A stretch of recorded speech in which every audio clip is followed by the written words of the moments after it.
सूर्योदय से पहले उठकर नदी स्नान और सूर्य के साथ पितरों को जल दिया जाता है। अगहन मास में शंख पूजा और श्री कृष्ण पूजा का विशेष महत्व होता है। इस महीने में व्रत, उपवास के साथ दान और अन्य धार्मिक काम किए जाते हैं। इस महीने में धार्मिक और शारीरिक नियमों का पालन करते हुए संयम से रहा जाता है।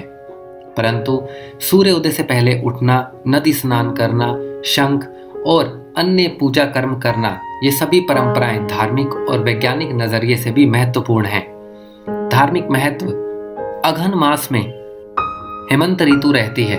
इसे पितरों की ऋतु भी कहा गया है। यानी अगहन मास में सूर्योदय से पहले उठकर स्नान और पूजा पाठ करने से पितृ प्रसन्न होते हैं। इस महीने में सूर्य वृश्चिक और धनु राशि में रहता है।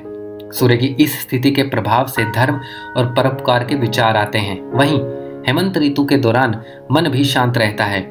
शीतल वातावरण में मन प्रसन्न भी रहता है और मन की ये स्थिति पूजा पाठ और भगवत भजन के लिए अनुकूल बताई गई है। इसीलिए इस मास में नदी स्नान और श्री कृष्ण की पूजा के साथ अन्य पूजा पाठ एवं स्नान दान की परंपराएं बनाई गई हैं। वैज्ञानिक महत्व: अगहन मास को रोग दूर करने वाला कहा गया है। इसके पीछे का वैज्ञानिक कारण इस मास का अनुकूल वातावरण है। वर्षा ऋतु में आसमान बादलों से ढका रहता है। ऐसे में कई सूक्ष्म जीव पनपते हैं और रोग फैलाते हैं। जब शरद ऋतु आती है तो आसमान साफ रहता है और सूर्य की किरणें सीधे पृथ्वी पर आती हैं, जिससे रोगाणु समाप्त हो जाते हैं और मौसम स्वास्थ्य के लिए अनुकूल हो जाता है। ताजी हवा, सूर्य की पर्याप्त रोशनी आदि शरीर को स्वास्थ्य लाभ पहुंचाती है।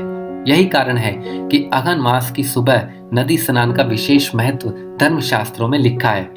सुबह उठकर स्नान करने से ताजी हवा शरीर में स्फूर्ति का संचार करती है।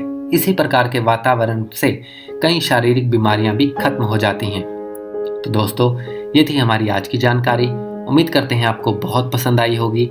ऐसी ही और जानकारी प्राप्त करने के लिए प्लीज हमारे चैनल को सब्सक्राइब करें और अपने सुझाव हमें कमेंट बॉक्स में भेजें। धन्यवाद।